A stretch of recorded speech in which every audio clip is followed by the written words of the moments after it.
Awesome. Well, hey, Fuse fam, Brad, Matt, and Dan here, and we are joined with a friend of ours, Neal Hopson. Neal, I think I have permission to say you're with Boost, right? Yes. Awesome. So yeah, Neal's one of the on-air what? DJs. Okay, cool. DJ. I didn't know the title or description to use. Neal, how about you share what you do? That might be better than me trying. Well, thank you. My name is Neal Hopson. Some people call me Neal Town. I work with Boost 1019. I'm a DJ there, brand ambassador, dance choreographer, a live DJ as well, a dad to a 2-year-old, husband, and I love Jesus. So I'm excited to be here. Thank you, Brad and Dan and Matt for having me. And Fuse, just it's really cool to be here and to be able to chat with you guys and move forward. Yeah, well, we're glad to have you. And we just before we get into this conversation, I will say if anyone wants to follow you on Instagram and watch some crazy awesome dance videos, you can follow me at Neely Time, at NEALLYTIME. You might see a TikTok or two. You may see one of those or something. But yeah, you can follow me. Awesome. We have another team member, Jaron. We'll make sure that he gets your Instagram or whatever in the description comments. Right on. So, hey, Appreciate we wanted to invite you on. Those of you who are watching, there was a situation several months ago, actually, where there was a young black man, Ahmaud Arbery, who was out for a jog and was murdered by a couple people who decided to play police and jury. And anyway, we were talking as a team earlier this week, just kind of processing in one of our own just team conversations, asking each other, hey, how are we doing with this? What do we think about this? And the more and more these things happen, I find that I don't really know how to think about it or what to feel.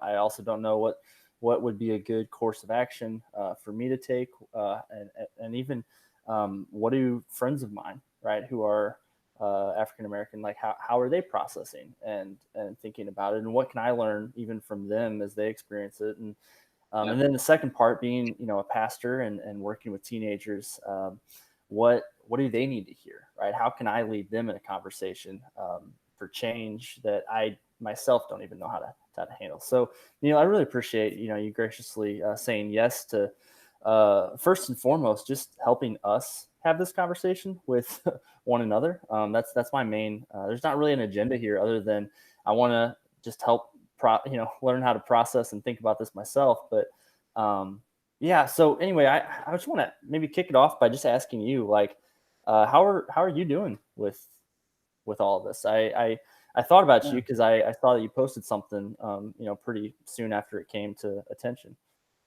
Yeah. Well, again, thanks for having me. And I think it's important to have this conversation and to continue to have conversation and to start there, because what we don't discuss and what we don't acknowledge, it just really continues, and it's perpetuated through our society. So I don't have all the answers. I'll start by saying that. I do know my experiences. I do know experiences of a lot of people of color.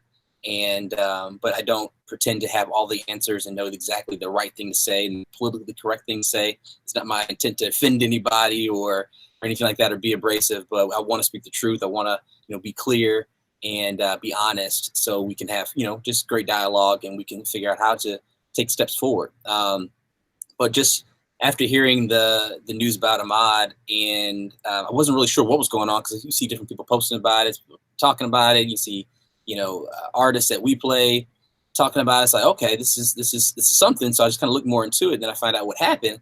And first it was kind of like, crap, another one happened, and then you're just trying to find out the details. I try not to react. I try to, get as many details as possible, and then respond as opposed to reacting. And hearing the news of what happened, it hit home for me, because that's kind of like my story of what I do every day. For the most part, I run in my neighborhood. And I was like, oh, snap. And then I was waiting for, the media, which generally puts some type of spin on it. They'll try to throw he had a checkered past, or he'll throw a suspect picture up there out of all the pictures they have. He'll pick out a weird picture, you know what I'm saying? And it's kind of like, oh, yeah, I was waiting for that, but didn't really see that. And then hearing the facts of the story, it just really broke my heart for him and his mom. And then hearing that it happened a couple of months ago, I think back in February, I was like, well, what brought this to the forefront now? And then just hearing more details about the gentleman, two guys that they knew who did it. They weren't arrested. And this was just a thing. I'm like, whoa, this is even crazier. So as I learned more details, it just really kind of hit home with me. And I can share the post that I made. But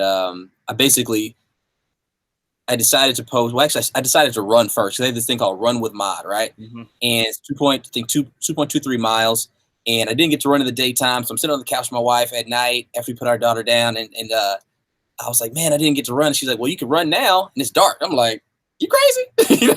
Like, really trying to run in the dark in the neighborhood? So, and by the way, but I'll probably be making some jokes in between here, so it's okay to laugh. It's all good.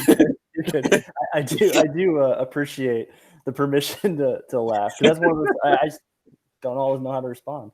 No, it's totally fine. It's totally fine. I'm not trying to make anybody feel uncomfortable, but so I was like, I wasn't trying to run in the dark on a normal day because I'm more scared of the deer than they are my neighbors. You know what I'm saying? I live out in St. Charles County. So I was like, I'm going to go ahead and do it. Why not?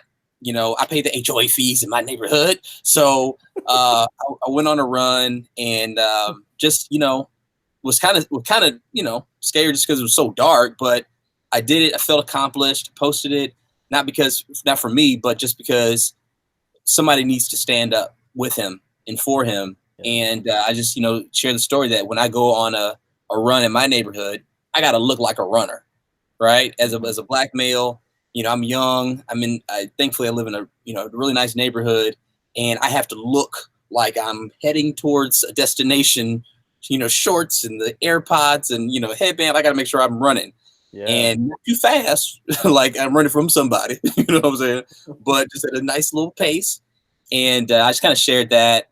That's my experience, not to shame anybody or to or anything, just to really say, hey, this is a thing. It's not just a one-off. It's a thing that we think about. Yeah, well, I think that's the thing that got me, right? Was because I like to run too, and when you posted, I had saw someone post a day or so before all the Run with Mod stuff kind of got shared and got going. So I saw your post in the next day. I'm like, I run. That's not even a thought. That's not even something that I would have to that I ever even think of that. I need to look like a runner. I'm not out there trying to run in blue jeans, for the sake of it. But that guy. Yeah. So anyway, I don't know. That's what kind of got me whenever I saw yours. Matt, you wanted to say something. Yeah.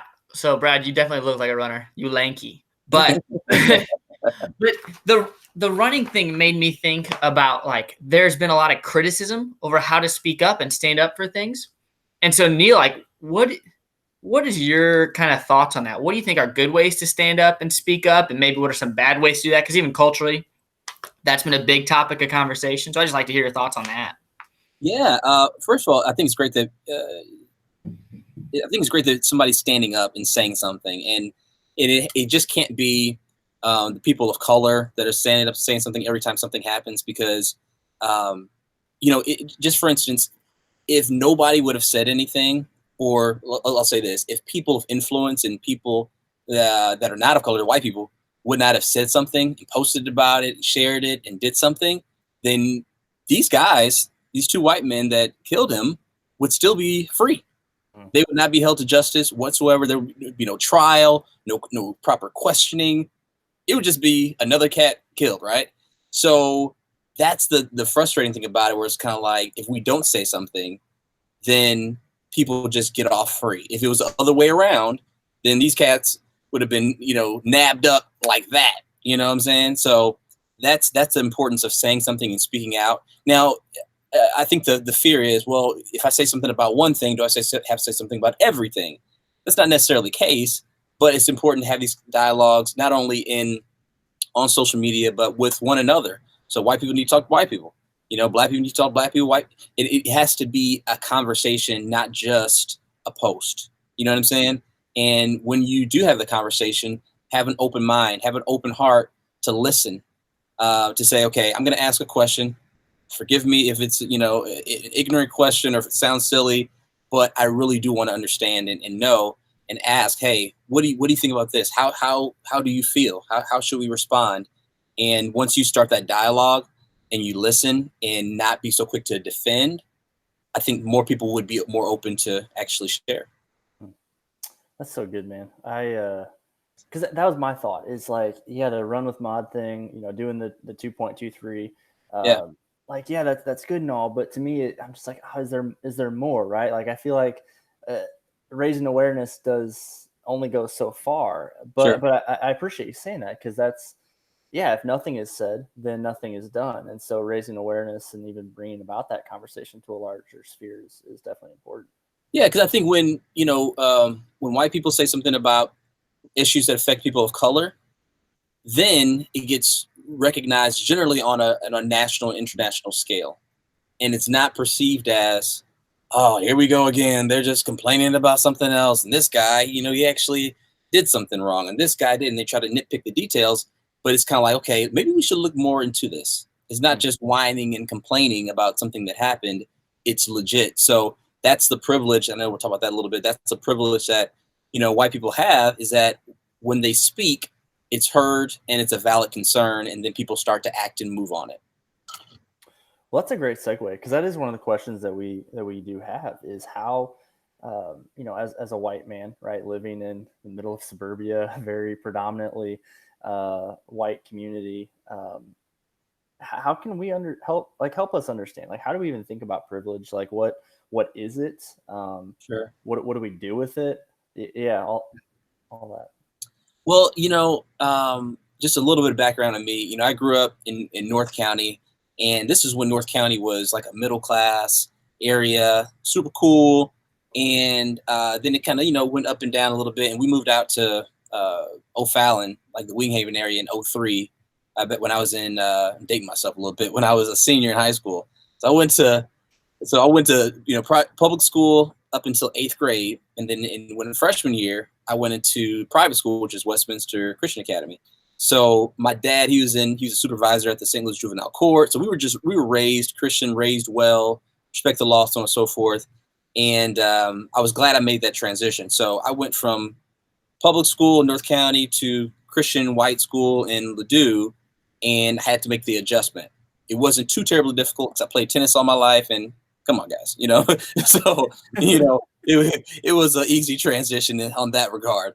I was like probably one of 6 black, kids at school. And I started not to really see color as much. I mean, I'm just living my life, right? But still aware. So you start to see different things and experience different things. And you start to, like when I was playing tennis back in the day, we had a group of black kids that played with us that we grew up with. They were really good. We would all get pushed to one section of the draw, right? So the draw of 64, we were like all in one section, and we were the best in the tournament. So we basically all have to beat each other out, so only one could advance. And we were like, oh, snap. After a while, you start to notice that. And then you pick up on little things like that, not walking around with a chip on our shoulder or anything. But you start to notice that other kids that are white get privileges that we don't. They get a chance to make it to the finals. They get a chance to, I don't know, really just to be perceived as somebody worthy of, playing in the particular tournaments. So growing up like that, went to national juniors, went through college tennis and a little bit of pro, and you start to just pick up on little things. Basically, white privilege is an advantage. That's pretty much what it is. Unknowingly, knowingly, it's just an advantage. And it's taught in schools where, you can go to a library and get a book that talks about who you are as a white person, and you can see a picture on TV. You can see a picture in a magazine or a book that looks like you. Dolls. I mean, you can go way back with with people of color, you really don't see that in the forefront. You have to search for 15, 20 minutes just to find a book like you. When it's history books, you know, you really talk about accomplishments of Black people. So it's like when you grow up, and then when it's time to get selected into a certain school for certain jobs, you get the benefit of the doubt pretty much. And with that, it makes for people of color have to work 20 times harder just to get on the level playing field. And then we start. So transition, when I went to out of college, I worked for Mercedes-Benz. So I look young as it is, right? So I'm coming in there fresh out of college, barely any hair on my face, kind of like Matt. And, you know, I'm getting in the door. Thankfully, my dad, he was really good. He's really good at what he does in the business. So that helped me get in the door. But I'm dressed from head to toe, and I have to have product knowledge down. I have to just be so sharp, dressed apart, looked apart, and go above and beyond. So clients that are white, that are generally, you know, in the 50s, 60s, will feel okay to spend $100,000, $150,000 with me in 20 minutes. And I'm starting from scratch. So the privileges are, you have an advantage. You get the benefit of the doubt that you know you have knowledge, that you are well versed, and you can speak well, things of that nature. And in the modern day world, just looking at TikTok, right? A lot of people are on TikTok. I'm on TikTok. I'm not sure if you guys are on TikTok or not, but you know. So here's the thing: the girl that made the Renegade dance. Have you heard the Renegade dance? Right. So yes. you're like, many of our students are trying to get us to learn it. What is it? All that, right? So the girl that made the Renegade dance, she's a Black girl. She's probably like, I don't know, 13, 14. Didn't even know it was her that made the dance until she was on Ellen, like, you know, months later. But the girl that really blew it up was this girl named Charlie D'Amelio. I'm not sure you guys heard her. She's like the biggest TikTok influencer, and she's probably got like 50 some odd million followers on TikTok. Wow. And she did the dance. She did it well, but the Black girl that did it originally didn't get hardly any shine for it. And then one girl does it, and she's white, she's cute, you know, she's young, and she did it, and it blows up. It's a small portion of white privilege where things just pop a little bit quicker. And maybe her algorithms were working or something like that, but it was just kind of like, dang. And then you see that in dance a lot, in the dance industry, where you have a Black person doing a dance, and you have a white person doing it, all of a sudden it goes viral. You see that in music. You have a Black person singing a song, oh, that's too soulful, that's too R&B, and then you have a white person doing it, oh, that's good, that's pop music right there, you know. And it's just a perpetuation, systematic thing, and it's just going to take, you know, it's going to take a lot of conversations and a lot of actions to help even things out a little bit. I'd like to jump in with a question on that idea of change. Neal, you mentioned you got a 2-year-old. That's awesome. Yeah. I sent my whole crew downstairs, so it's quiet. But I've got hope that what my kids experience, like I appreciate that my experience has been a little bit better and a little less racially charged in that, but I got a long way to go. Sure. I love what I see among my kids and their friends, and there's like they don't see color that I didn't want to see, but was kind of like told to see, stuff like that, dynamics like that. So I have so much hope for them. In your opinion, what does change look like, and how can we help, whether we're a teenager or an adult with kids? Like how can we be part of a better future across the board? That's a good question. It's a big question. I'll start with this. You know, race is taught, I really believe. You know, your kids don't know. They'll play with anybody. They'll get along with anybody. They don't care. They just want to have fun. And then after a while, you start noticing different things, sure. But I think it's up to parents to say, okay, how do we explain this where it's not a divisive thing, but it's, yeah, somebody's different. We don't have to walk around colorblind. We want to say, hey, we embrace our differences. This is great, you know, but we're still united because we're still people, and we're not less than or more than because we, you know, but it's just saying, hey, as a black father, I'll have to teach my daughter different things than you will, and that's just reality. I was taught different things, like, when I drive, I don't wear a hat.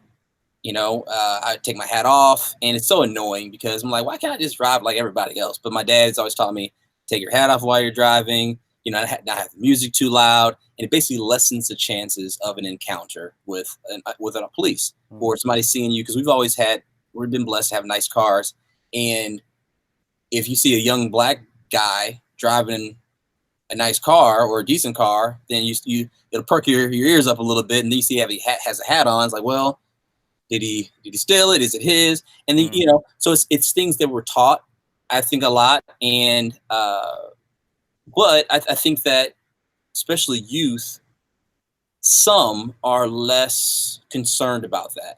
They're more because culture, fashion has really bridged the gap to a lot of it, where it's kind of like we're wearing the same thing, we're talking the same language, we're dressing the same way, we're on the same platforms. Social media has helped that to a degree, but it's really saying, hey, we're not going to run from this. This is what it is. However, how can we take the steps to move forward? How can I teach you to respect and honor as Christians, as human beings, and not necessarily as a white person or a black person? I think that's one step that we could take as parents and as students. Yeah, Neal, what I'm hearing a lot from you just is asking questions and having conversations. Yeah. Because even some of the things that you're sharing wouldn't even be things that I would even think of, and I don't want to necessarily. You tell me if I'm off on this. When I think of privilege, I think there's a lot of things that I just take for granted that other people don't have to that other people have to think about or think through. Is that fair?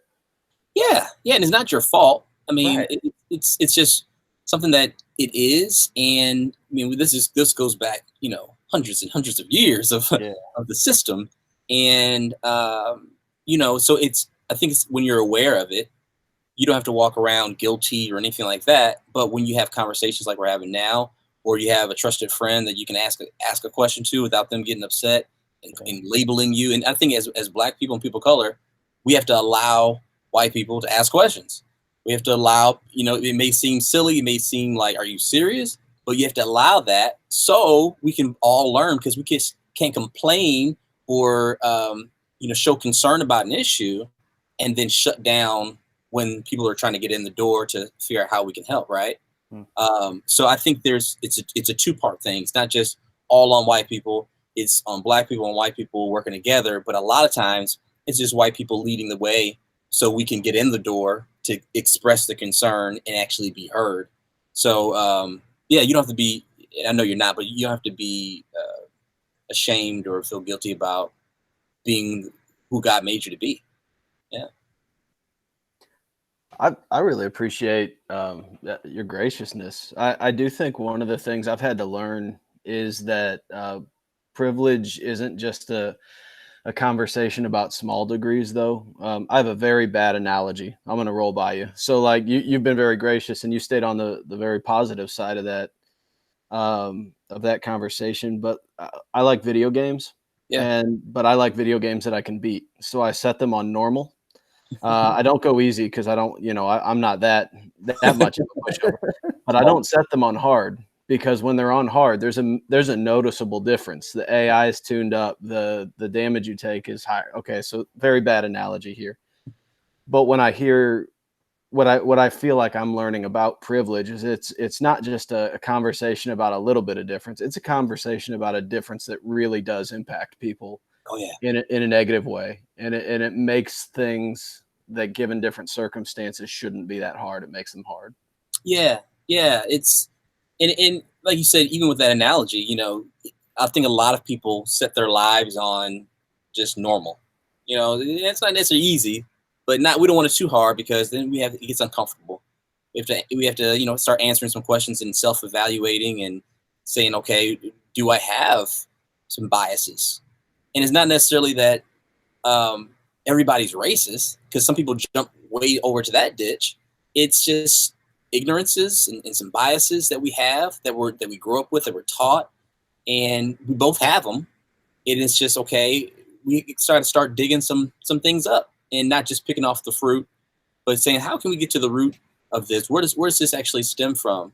And yeah, I mean, I think it's easy when you live a life without having to think about it. It's just easier. And when you have to think about so many things before you walk into a grocery store, you keep your hands out of your pocket. You have to make sure that you don't, walk up on somebody too fast. And or if you're approaching a white woman, you have to make sure you kind of make a little bit of noise so she knows you're coming. And it's just so much that you have to think about, and it can get kind of tiresome as a Black person. But it's just like, okay, how can we teach? How can we show? So we can hopefully, advance and move past this step by step. And it may not be in our generation, but it could be in the next one, in the following. Yeah, that's helpful. I do think that, like, so often when things like this happen, or when there's conversations to be had, my default a lot of times is, hey, I don't know what to say, or I want to make sure that what I say is helpful and not hurtful, or is there anything I can even do right for this conversation? So even going back to the privilege, and how do we implement change? I do wonder. We have an executive pastor. He likes to use the line, this might not be your fault, but it is your responsibility, right? Like, and so I do wonder how that comes to play, like in conversations like this, like how as white men, right? How do we like, what's our responsibility level, right? How do we leverage privilege even for the sake of conversation? Yeah. Well, I think it starts with having conversations amongst yourselves as well. And when you see an injustice, when you see something that's just not right, saying something about it. And I think that sets the tone. I think that's just, I think, leadership, basic leadership, where if you see something that's not right, not integral, you speak up and say something about it. And it's up to you of how and where and when, but to not just let it slide, because people see that and people recognize that, and people start following what you're doing and how you're doing it. So when Jesus saw an injustice, he would generally speak up about it, and he would use wisdom on how. He didn't necessarily choose A or B when they gave him A or B. He would go around it and use C. So it's just figuring out, okay, this is wrong. I'm not trying to, necessarily be the activist that's trying to shame all of my friends and nobody wants to be around me. I get that, right? But it's saying something when, hey, what do you think about that? And listening, and not jump to conclusions yet, but just kind of hearing it. And you may not even address it right then. So, okay, cool. And you just kind of go about it. And maybe if it comes back around, but it's just using wisdom. That's what I would say. Just ask God on how to do it, and have those conversations. Number one, if you have it sounds so cliche, a trusted Black friend, I guess that would be me, to ask a question, ask it. It's cool. You know what I mean? We know your heart. And then just start. Then if you have, within youth ministry, young adult ministry, I get the geographical location plays a part in what color, what your ministries look like, right? I get that. But seeing if we're a multicultural church, are we really a multicultural church? Like, what is it? Sounds good. We like everybody, but is it reflected in our music? Is it reflected in what we present on stage? Because what you see on stage generally is what you're going to see out in your audience as well, and that's a whole nother conversation. But there's some little things we could start doing, and that doesn't mean scrap everybody and have token people here and there, but it's just, I think people are more aware of it, because the day and age we live in, if it's not diverse, then it's kind of like it's totally behind. Our world is getting more brown as we speak, so that's great. Well, that kind of plays into kind of the last, two questions that I want to hit. Yeah. I know that you got a show to get to. But yeah, what is the gospel? Where does that show up in this conversation? What role can the church play? And then just kind of, I don't know, I know you're in kind of a church context, and you're on the radio. And so just kind of your experience as it revolves around that. Yeah. Well, it shows up in the Gospels. It's all over the Gospels. It's all over the Bible, really. one of the greatest examples is when Jesus was talking to the Samaritan woman, and he went over to the well, and he sent the disciples, I think, to go get some food or something like that. They went to, Schnucks or whatever, and then he was like, okay, I'm gonna go over here and talk to the Samaritan woman. And I'm sure they were talking, and if people saw, they were like, what is he talking to this loose woman for? And she's a Samaritan. It's in the middle of the day. Why are you here? And Samaritans were, not thought of so well with Jews. And it was definitely a discord there. And he's talking to her and speaking life into her and crossing those barriers and crossing those lines. And one of the cool things he did was that he didn't just say, hey, you this, and this, and this. He asked questions. That's one thing Jesus did so well. He asked questions, and that allowed the door to be open for people to open up, the guard to be let down a little bit, and then for him to speak life. Because so many times with our fingers, our keyboards, we want to tell people what they should do and why. Woo. It's kind of like, hey, let's make sure that we ask a question, listen first, and then respond to what they actually said. And Jesus did that so well with so many people in the Bible, but Samaritan woman was one of them. And then, it just comes down to, obviously the first 2 commandments. The most important ones: loving God, all your heart, mind, soul, and strength, and loving your neighbor as you love yourself. Your neighbor is black, white, brown, whatever. And when you say, hey, I'm going to love you, what is love? It's patience, kind. It's, and you go through all those, it's kind of like, it doesn't matter what color you are, what background you're from, what social status that you are. I'm going to love you, and I'm not going to be ashamed of you. And if something that's not right, that's affecting you, it's affecting me. If it's hurting one of our brothers, it's hurting Jesus, it's hurting us. So that's why we should speak up. And I think the how, there's no one way to do it, but I think that it's up to you, and you ask God for wisdom on that. Cool. Yeah. Thank you so much. Well, on the theme of that, what is one question that you wish white people would ask you? Wow, that's a big question. Oh man. Besides why you're wearing a Dodgers hat, like that. Right. Yo, somebody checked me at church for this. I was in a parking lot, and the dude walked by. He was like, "Bro, a Dodgers hat, really?" And then just walked off. I was like, "You want to go, bro?" I just like the color. But no, man, it's one of those things where I think if somebody asked, even in this time, like you did, hey, can we talk about this? How are you? Like, and just don't assume, I guess. I'm unique where I've been in so many different circles where sometimes I'm gullible, like, for real. Like, I don't recognize when I'm getting discriminated against because I just be trying to give people the benefit of the doubt, you know what I mean? And, but other people do. So sometimes it's just kind of like saying, hey, I saw that this happened, or I saw that this went this way, or, how did you feel about that? What kind of led to that? Or ask me about the experience, and I'm not always looking for it, but when it happens, it's awesome. And it just shows people want to learn. When you want to learn, you ask questions, and that's what I try to do a lot as well. And I'll say 2 things, actually. One, I think, so we went through at Boost and Joy FM when the Mike Brown thing was going on, and so many other things were going on. We needed to know how to respond on air. We needed to know what to say. How do we unite? Because that's part of our mission, not just to pick one side.